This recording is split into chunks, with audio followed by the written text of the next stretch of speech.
Cette semaine dans la météo du sport. Première étape de la météo du sport cette semaine, Istanbul, où se tiennent du 13 au 18 septembre les championnats du monde de lutte gréco-romaine.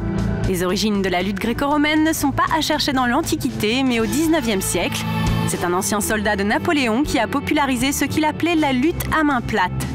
Contrairement aux autres styles déjà existants comme la lutte libre, les combattants n'ont pas le droit de porter de prise sous la ceinture ni de se servir de leurs jambes.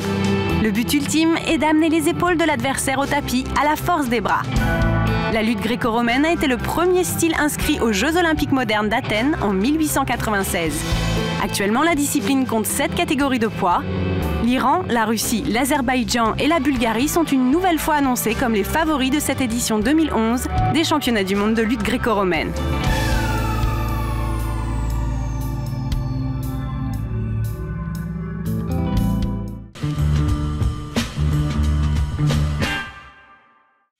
On part à Bakou, en Azerbaïdjan, pour les 16e championnats du monde de boxe amateur masculin. Toute la semaine, les épreuves vont se succéder avec pas moins de 11 catégories de poids. Des mimouches de moins de 48 kg aux super lourds de plus de 91 kg, tous espèrent décrocher leur qualification pour les JO de Londres 2012. Ils seront aidés dans leur quête par la climatisation, qui devrait leur faire oublier la canicule qui sévit à l'extérieur du complexe sportif. En 2009, lors des précédents mondiaux, 133 nations étaient représentées à Milan pour 554 participants. Un record qui devrait une nouvelle fois être battu cette année. Car remporter les championnats du monde de boxe amateur, c'est faire un grand pas vers les strass et les paillettes du monde professionnel. Sugar Ray Leonard, Oscar de la Hoya, Brahim Asloum ou encore Mohamed Ali, tous les mythes de la boxe ont un jour validé le titre de champion du monde amateur. Rendez-vous donc avec les stars de demain, dès mardi.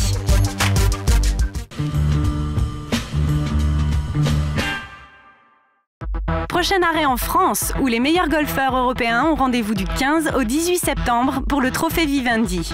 Le tournoi se déroule tous les 2 ans.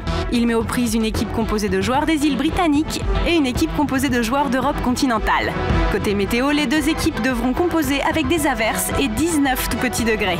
Chaque formation est composée d'un capitaine qui ne dispute pas de rencontre et de 10 joueurs. La compétition se déroule sur 4 jours au cours desquels 28 points sont mis en jeu sous la forme de match play et de 4-ball entre autres. En 2009, la Grande-Bretagne s'était largement imposée. Une belle source de motivation pour les continentaux qui joueront à domicile.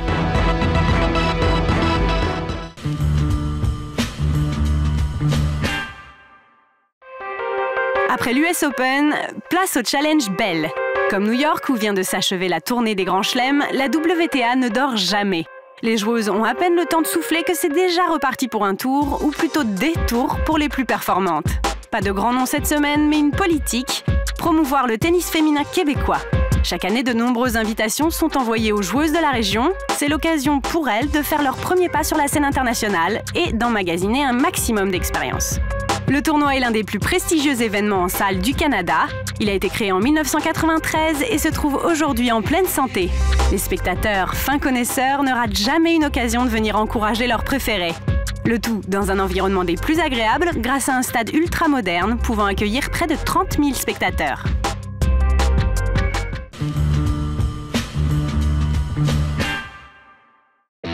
Dernière étape de cette météo du sport dans la province d'Aragon en Espagne où se déroule le 14e Grand Prix du championnat du monde de MotoGP.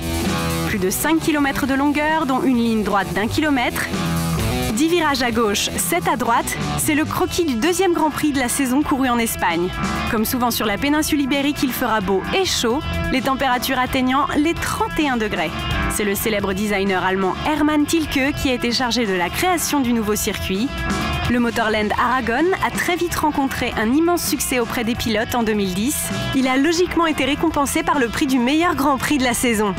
Une récompense qui n'avait jamais été décernée à un Grand Prix dès sa première année d'activité. L'an passé, l'Australien Casey Stoner était monté sur la plus haute marche du podium.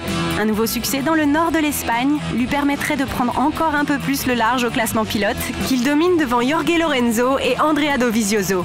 Départ dimanche sur les coups de 16 h.